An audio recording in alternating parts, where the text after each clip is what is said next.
हाय बच्चों, मैं सीमा सैलजानन आप सभी लर्नर्स का मेरे चैनल साई बेसिक जूलॉजी पर वेलकम करती हूँ। तो आज हम इस वीडियो में बात करने वाले हैं मेजर्स ऑफ डिस्पर्जन के बारे में। इससे पहले हमने measures of central tendency already अच्छे से देखा है। मीन, मीडियन, मोड कैसे निकालना है, बिल्कुल सिंपल तरीके से मैंने आपको बताया, सिंप्लिसिटी के साथ फार्मूला से कैसे आप निकाल सकते हैं मीन, मीडियन, मोड, कोई कॉम्प्लेक्सिटी नहीं। ठीक उसी तरह हम मेजर्स ऑफ डिस्पर्जन भी देखेंगे, जिसमें हम रेंज के बारे में बात करेंगे, standard deviation, variance, coefficient of variation आते हैं। ठीक है, तो जैसा कि मैं पहले ही बता चुकी हूँ, एमएससी वाले बच्चों के लिए, किसी भी कॉलेज या यूनिवर्सिटी के आप स्टूडेंट हैं और अगर आपके सिलेबस में स्टैटिस्टिक पढ़ना है और मेजर्स ऑफ डिस्पर्जन या फिर स्टैंडर्ड डेविएशन के नाम से कोई टॉपिक है सिलेबस में, या फिर कोएफिशिएंट ऑफ वेरिएशन के नाम से, या फिर वेरिएंस के नाम से, तो ये वीडियो आपके लिए बहुत ही ज़्यादा हेल्पफुल होने वाला है। और जैसा कि आपको पता है, एक पेपर हमारा नॉन कोऑर्डिनेट का ऑलरेडी चल रहा है, दूसरा पैरेलल में हमारा बायोस्टैट चल रहा है। तो मेजर्स ऑफ डिस्पर्जन किस बारे में बताता है हमें? तो it quantify the variability with in a data set. Measures of dispersion quantify the variability with in a data set. ये क्या करता है? वेरिएबिलिटी को बताता है, क्वांटिफाई करता है, कितना वेरिएशन है डेटा सेट का, किस चीज़ से वेरिएशन, तो मीन से कितना वेरिएशन है। ठीक है, it provide information about how much individual data points differ from the average. तो मीन को हम दूसरा टर्म एवरेज के नाम से भी जानते हैं। तो ये प्रोवाइड करता है information about how much individual data points differ from average. Means mean से हमारा डेटा पॉइंट जो इंफॉर्मेशन दे रहा है वो कितना डिफर कर रहा है, कितना डिफरेंट है। ठीक है, it describes the spread of variability with in a data set. ये डिस्क्राइब करता है वेरिएबिलिटी के स्प्रेडिंग को भी, फैलाव के भी, इसका फैलाव कहाँ से कहाँ तक है, अभी हम ग्राफ में भी आपको बताएंगे। ठीक है, तो ये छोटा सा इंट्रोडक्शन हुआ किसके बारे में? मेजर्स ऑफ डिस्पर्जन के बारे में। ये क्या बताता है? तो ये क्वांटिफाई करता है किसको? वेरिएबिलिटी को। और ये इंफॉर्मेशन देता है किस बारे में? कि individual data points differ from average. Mean से कितना हमारा जो डेटा पॉइंट है वो कितना डिफर कर रहा है। और तीसरा पॉइंट, ये स्प्रेडिंग बताता है, फैलाव बताता है, spread the variability with in a set of data. ठीक है, the most common measures of dispersion क्या क्या है? Range, standard deviation, variance and coefficient of variation. तो मेनली 4 चीज़ें इसमें देखा जाता है मेजर्स ऑफ डिस्पर्जन में। जैसे कि मेजर्स ऑफ सेंट्रल टेंडेंसी में हम मीन, मीडियन, मोड को देखे थे। ठीक उसी तरह मेजर्स ऑफ डिस्पर्जन में हम रेंज की बात करते हैं, standard deviation, variance and coefficient of variation की बात करते हैं। तो ये देखिए, ये ऑनलाइन सोर्स से मैंने ये फ़ोटो लिया है, जो मैंने अभी आपको बताया। मेजर्स ऑफ डिस्पर्जन में वेरिएंस की बात होगी, रेंज की बात होगी, standard deviation, coefficient of variation की बात होगी। ये जो आपका सेंटर पॉइंट दिख रहा है, ये बहुत अच्छा डायग्राम मुझे लगा, इसलिए मैंने आपके लिए लेके आई हूँ। ये जो सेंटर पॉइंट है, ये क्या है बताता है? मीन बताता है। अब इस मीन से हमारा डेटा पॉइंट यहाँ से यहाँ तक कितना फैलाव है, ठीक है, उसके बारे में हम पढ़ते हैं मेजर्स ऑफ डिस्पर्जन में। ये दूसरा फैलाव। ठीक है, तो यहाँ देखिए, ये जो बीच का सेंटर पॉइंट है ये तो मीन बताता है। मैं थोड़ा सा आपको यहीं क्लियर कर देना चाहती हूँ। बाकी ये पॉइंट और ये पॉइंट जो दिख रहा है, तो ये है प्लस वैल्यू, इधर आप लेंगे, इधर माइनस वैल्यू, तो ये +1 स्टैंडर्ड डेविएशन माना जाता है। ये दूसरा प्लस वैल्यू यहाँ वाला, ये +2 स्टैंडर्ड डेविएशन माना जाता है, यहाँ -2। तो यहाँ से यहाँ तक का कितना फैलाव है, उसके बाद यहाँ से यहाँ तक का कितना फैलाव है, यही हम देखते हैं मेजर्स ऑफ डिस्पर्जन में। ठीक है, तो डिस्पर्सिव मेजरमेंट के नाम से भी जानते हैं और मेजरमेंट ऑफ डिस्पर्जन के नाम से भी। तो रेंज तो कुछ नहीं होता है कि maximum value minus minimum value अगर आप कर देते हैं तो आपको रेंज आ जाता है। मेन इसमें 2-3 चीज़ें पढ़नी होती है, स्टैंडर्ड डेविएशन, वेरिएंस, और तीसरा आपको क्या पढ़ना होता है? Coefficient of variation. तो 1 बाय 1 हम तीनों को डिस्कस करेंगे। सबसे पहला आपका क्या है? Standard deviation. It measures the dispersion of data set relative to its mean. ये क्या मेजर करता है? डिस्पर्जन, कितना डिस्पर्ज हो रहा है हमारा डेटा सेट, किसके रिलेटिव? मीन से। जैसा कि मीन अभी मैंने आपको दिखाया, that is deviation of data from mean और how the data deviate from mean. Mean से हमारा डेटा पॉइंट कितना डेविएट हो रहा है, कैसे डेविएट हो रहा है, उसको बताता है कौन? Standard deviation. It is calculated by square root of variance. Variance का अगर स्क्वायर रूट कर देते हैं तो हमें स्टैंडर्ड डेविएशन का पता चल जाता है। डिनोटेड बाय एस और सिग्मा।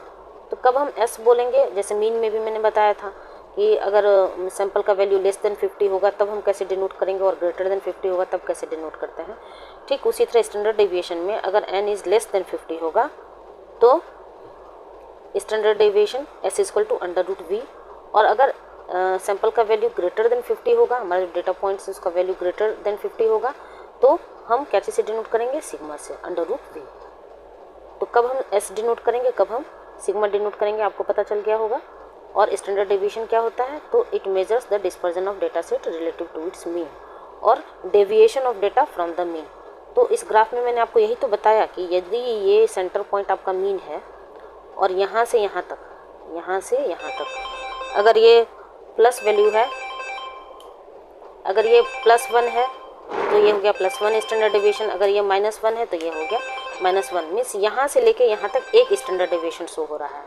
उसके बाद यहाँ से लेके यहाँ तक, यहाँ से लेके यहाँ तक ये आपका +2 ले लीजिए, ये हो गया -2। तो यहाँ से लेके यहाँ तक आपका +-2, यहाँ +-1 और यहाँ से लेके यहाँ तक +-2 स्टैंडर्ड डेविएशन हम लेते हैं। तो यही तो बता रहा है, स्प्रेडिंग बता रहा है, फैलाव बता रहा है मीन से, ठीक है। तो deviation of data from mean और how the data deviate from mean, it is calculated. अगर कैलकुलेशन की बात करें तो क्या चीज़ से कैलकुलेट करते हैं, तो स्क्वायर रूट ऑफ वेरिएंस से। ऐसे डिनोट कब करते हैं, जब सैंपल का वैल्यू 50 से कम होता है, और जब सैंपल का वैल्यू 50 से ज़्यादा होता है तो हम म्यूल होते हैं, ठीक है। अब देखिए वेरिएंस क्या होता है। तो वेरिएंस होता है, it measures how far a set of numbers is spread out from their average value of mean. तो इसमें उसमें तो बता रहा था कि डेविएशन कितना, कैसे डेविएट हो रहा है, कितना डेविएट हो रहा है, कितना डिस्पर्स हो रहा है। तो वेरिएंस क्या बताता है कि हाउ, कोई डेटा पॉइंट कैसे उसका फैलाव कितना है, कैसे स्प्रेड आउट हो रहा है, ठीक है। Variance is equal to the average square deviation from its mean. तो जब हम s का वैल्यू लिखते हैं √v, तो v equal to s square हम लिख सकते हैं, ये तो सिंपल मैथमेटिक्स है। अगर हम s इक्वल टू √v लिखेंगे तो ऑब्वियस है कि v equal to s square हम लिखेंगे। तो इसको निकालने का फॉर्मूला क्या है कि अगर n का वैल्यू लेस देन 50 है तो v equal to s square, और अगर n का वैल्यू ग्रेटर देन 50 है तो v equal to sigma square, ठीक है। दोनों का अंतर आपको पता चला, दोनों को हम डिफरेंसेस बेसिस पे पढ़ेंगे तो ज़्यादा अच्छे से समझ में आएगा। स्टैंडर्ड डेविएशन नाम से क्लियर है, डेविएशन कितना डेविएट हो रहा है, और वेरिएंस स्प्रेडिंग उसका फैलाव कितना है, ठीक है। उसके बाद फिर देखिए, अगर इसको हम और थोड़ा सा समराइज़ करेंगे फॉर्मूला को, तो s और सिग्मा इक्वल टू √v हम जानते हैं, और अभी मैंने आपको बताया, और v equal to s square और सिग्मा स्क्वायर, ठीक है। तो अगर n equal to less than 50 और इक्वल टू 50 होगा तो s इक्वल टू, यहाँ फॉर्मूला देखिए, summation x minus x bar का whole square by n-1 under root. तो ये एक एक्चुअल फॉर्मूला है किसका, स्टैंडर्ड डेविएशन का। और अगर n इज ग्रेटर देन 50 होगा तो सिग्मा इक्वल टू, यहाँ पर बच्चों रूट छूट गया है, अंडर रूट, तो आप अपने एंड से लगा लीजिएगा, under root summation x minus mu का होल स्क्वायर बाई n, ठीक है। यहाँ पर n-1 और यहाँ पर n ही हमने क्यों लिया, क्योंकि अगर वैल्यू 50 से कम होता है तो -1 का असर पड़ता है, लेकिन अगर 50 से वैल्यू ज़्यादा होगा, आपका 100 हो गया, 500 हो गया, 1000 हो गया, तो -1 करने का कोई मतलब नहीं बनता है, आपके वैल्यू पे बहुत ज़्यादा फर्क नहीं पड़ेगा। यहाँ क्या है, v equal to s square, यहाँ क्या है, v equal to sigma square. और अगर इस फॉर्मूला को तोड़ा जाए, अगर इसको हम वेरिएंस में लिखना चाहें तो v इक्वल टू हम क्या करेंगे, अंडर रूट हटा के summation x minus x bar का होल स्क्वायर बाई n-1, और अगर n का वैल्यू ग्रेटर देन 50 है तो v equal to summation x minus mu का होल स्क्वायर बाई n। तो दोनों को हम डिफरेंसेस बेसिस पे पढ़ते हैं तो ज़्यादा अच्छे से समझ में आता है। अब यहाँ पर x बार एंड म्यू क्या है, मीन सैंपल, जब 50 से वैल्यू कम होता है तो हम x बार लेते हैं, और जब 50 से ज़्यादा होता है तो हम पॉपुलेशन मीन लेते हैं। x क्या हो गया, वैल्यू इन डेटा डिस्ट्रीब्यूशन, जो हमारा वैल्यू दिया होता है, और n equal to total number of observation, ठीक है। तो ये फॉर्मूला क्लियर हो गया होगा। तो स्टैंडर्ड डेविएशन क्या बताता है, डेविएशन फ्रॉम मीन बताता है, और वेरिएंस क्या बताता है, स्प्रेड आउट, कितना स्प्रेड आउट हो रहा है वो हमें वेरिएंस बताता है।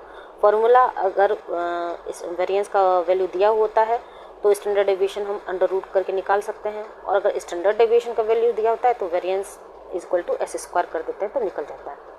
लेकिन अगर दोनों का वैल्यू निकालना हो, अगर आपको सैंपल साइज दिया हो, मीन का वैल्यू दिया हो, तब आप कौन सा फॉर्मूला यूज़ करेंगे, तब आप मैथमेटिकली ये वाला फॉर्मूला स्टैंडर्ड डेविएशन के लिए और वेरिएंस के लिए जब लेस देन 50 होगा, और ये वाला फॉर्मूला जब ग्रेटर देन 50 होगा। यहाँ पर बच्चों मैं फिर से रिपीट कर रही हूँ, यहाँ अंडर रूट लगेगा, ठीक है। अब आ जाइए coefficient of variation. Coefficient of variation से आप क्या समझते हैं, तो it is statistical measure that represents relative dispersion of a data set, that is relative dispersion of data set. आप ध्यान दीजिए बच्चों कीवर्ड पे, और relative variability of given population around its mean. तो मीन के अराउंड कितना रिलेटिव वेरिएबिलिटी हो रहा है, कितना डिस्पर्जन हो रहा है, उसको बताता है कौन, कोएफिशिएंट ऑफ वेरिएशन। तो इट इज़ स्टैटिस्टिकल, बहुत ही छोटा छोटा डिफरेंस है। तो आप कीवर्ड पे ध्यान दीजिएगा, स्टैंडर्ड डेविएशन क्या होता है, वेरिएंस क्या होता है, कोएफिशिएंट ऑफ वेरिएशन क्या होता है। जब आप कॉम्पिटिटिव एग्जामिनेशन का प्रिपरेशन कर रहे हो, अगर जैसे CSIR नेट हो गया, DBT JRF वगैरह हो गया, आप तो MSc के स्टूडेंट हैं, तो MSc के बाद तो आप नेट PhD वगैरह करेंगे ही। तो इन कीवर्ड्स पे ध्यान दीजिएगा, इन्हीं कीवर्ड से स्टेटमेंट के फॉर्म में क्वेश्चन आ जाता है। इसी चैनल पे मैं CSIR के लिए भी सोच रही हूँ आपको प्रिपरेशन करवाने के लिए, तो आप देखिएगा कि कितने छोटे छोटे कीवर्ड से आंसर आपको निकल के आता है सामने। तो it is relative dispersion of a data set और relative variability of given population around its mean. Calculation की बात करें तो it is calculated by dividing the standard deviation by mean and multiplying by 100। Means CV अगर हम denote करते हैं standard deviation को, तो sigma means standard deviation by mu means mean is equal to 100, sigma by mu is equal to 100। कब, जब where sigma is not equal to 0 and mu हमारा mean है, ठीक है, सॉरी सिग्मा नहीं म्यू, मीन हमारा जब 0 के बराबर नहीं होगा तब ये फार्मूला अप्लाई होगा, ठीक है। और सिग्मा को हम क्या चीज़ से डिनोट कर रहे हैं, S for sigma, S for standard deviation. डिनोशन के लिए आप याद रख सकते हैं, ऐसे नहीं याद रहेगा तो। और म्यू से M फॉर मीन और M फॉर म्यू, म्यू से डिनोट करते हैं किसको, मीन को। ये क्या हो गया, कोएफिशिएंट ऑफ वेरिएशन। ये वाला ग्राफ मैंने अभी आपको ऊपर भी समझाया, ये फिर से आप देख लीजिए। ये देखिए, ये आपको स्प्रेडिंग बता रहा है यहाँ से लेके यहाँ तक, ये वाला वैल्यू। तो यहाँ से लेके यहाँ तक एक फैलाव है, दूसरा आपको रेड कलर में दिख रहा है, ये वाला रेड वाला, ये रेड वाला, और तीसरा आपको ग्रीन में दिख रहा है, ये वाला। तो तीनों का वैल्यू अलग अलग होता है। ये हो गया आपका +3, ठीक है, ये वाला होता है +2 और ये वाला +1। क्या, +1 standard deviation, +2 standard deviation, +3 standard deviation, और इधर -1 -2 -3। ये एक आउटलायर का कॉन्सेप्ट अलग है। बाकी आप मेजर्स ऑफ डिस्पर्जन का अगर ग्राफ शो करना चाहते हैं तो इस डायग्राम से सिंपल तरीके से आप शो कर सकते हैं। ये एक मदर स्लाइड मैंने खुद से आप हैंड रिटन बनाया है, जिसमें एक ही स्लाइड में आपको चारों चीज़ें मिल जाएंगी। तो जैसे कि मेरे हर एक वीडियो में होता है, तो हम मेजर्स ऑफ डिस्पर्जन में क्या क्या देखिए, रेंज देखिए। रेंज मतलब क्या होता है, तो difference between maximum and minimum values in data set, range हो गया। स्टैंडर्ड डेविएशन क्या हुआ, measures the dispersion of data set relative to its mean. Relative dispersion को बताता है क्या, स्टैंडर्ड डेविएशन, S = √V। तीसरा टर्म हमने क्या देखा, variance. It measures how far a data set of numbers is spread out from their average value और mean, V = S²। और चौथा हमने देखा coefficient of variation. It is relative variability of given population around its mean, CV = sigma by mu × 100, ठीक है। यहाँ देखिए, एक और डायग्राम देख लीजिए, आपको जो पसंद आए आप अपने कॉपी में सारा भी यूज़ कर सकते हैं, मन हो 2-3 भी यूज़ कर सकते हैं। तो मेजर्स ऑफ डिस्पर्जन में range, deviation, standard deviation, variance, ठीक है बच्चों। मेरी कोशिश होती है कि बहुत ही, वैसे तो ऑनलाइन सोर्सेज पे बहुत सारे मटेरियल अवेलेबल हैं, बहुत सारे कंटेंट अवेलेबल हैं, बहुत सारे बुक्स अवेलेबल हैं, कहीं से भी आप कंटेंट ले सकते हैं। बट मेरा जो मेन मोटो है, मैं चाहती हूँ कि जो वीक से वीक स्टूडेंट हैं, जिनका इंग्लिश बहुत ही वीक है, जिनको उतना कॉन्सेप्ट याद रखने में प्रॉब्लम होता है, तो कितना सिंपलेस्ट लैंग्वेज में यूज करूँ, कितना सिंपलेस्ट तरीके से आपको एक्सप्लेन करूँ कि आप 2 से 3 बार अगर सुनिए तो आपके दिमाग में वो चीज़ सेट हो जाए, ठीक है। और ये सारा कंटेंट साइबेसिक जूलॉजी के नाम से टेलीग्राम चैनल ओपन है, वहाँ मैं शेयर कर दिया करती हूँ, जैसा कि मैंने पहले भी बताया। PDF के फॉर्म में आपको मिल जाएंगे, तो नोट्स के लिए भी आप इधर उधर मत भटकिएगा। और बच्चों, अगर आप MSc के स्टूडेंट हैं और आप अपने फ्यूचर के लिए थोड़ा भी सीरियस हैं, अगर आप नेट करना चाहते हैं, तो जूलॉजी के स्टूडेंट के लिए और बॉटनी के स्टूडेंट के लिए लाइफ साइंस कैटेगरी में CSIR नेट कंडक्ट करवाता है। जो UGC वाला होता है वो 8 सब्जेक्ट के लिए होता है, और CSIR जो होता है वो साइंस सब्जेक्ट के लिए होता है। तो मैं सोच रही हूँ इसी चैनल पे आपको CSIR नेट का भी प्रिपरेशन करवाऊँ, ताकि आप MSc के साथ साथ आप अपना प्रिपरेशन भी कंटिन्यू रखें। अगर आप इन फ्यूचर JRF लेना चाहते हैं, जूनियर रिसर्च फेलोशिप जिसे हम जानते हैं, वो अगर आप नेट करके किसी कॉलेज या यूनिवर्सिटी में असिस्टेंट प्रोफेसर बनना चाहते हैं, तब भी आपको अब नेट मैंडेटरी हो गया है। और अगर आप पीएचडी भी करना चाहते हैं तब भी अब नेट मैंडेटरी हो गया है। तो हर एक तरह से अब आपको नेट तो करना ही करना है, ठीक है। तो इसीलिए मैं सोच रही हूँ कि इसी चैनल पे, मैंने सोचा था कि अलग से चैनल मैं बनाऊँ, लेकिन नेट वालों के लिए, CSIR नेट वालों के लिए मैं सोच रही हूँ इसी चैनल पे कंटिन्यू करें, ताकि आप, उनका प्लेलिस्ट अलग होगा, आपका MSc वालों का प्लेलिस्ट अलग होगा, BSc वालों का अलग प्लेलिस्ट है। और हर एक जहाँ जहाँ से भी डिमांड आता है टॉपिक का, तो कॉलेज या यूनिवर्सिटी का प्लेलिस्ट भी अलग होता है। तो बस आप अपने अपने प्लेलिस्ट के थ्रू अपना अपना टॉपिक सर्च करिएगा, आपको मिल जाएगा।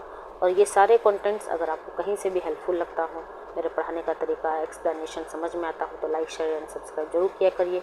एक फीडबैक ज़रूर दिया कीजिए और अपने दोस्तों में भी शेयर करिए, ठीक है। मिलते हैं नेक्स्ट वीडियो में, तब तक के लिए थैंक यू।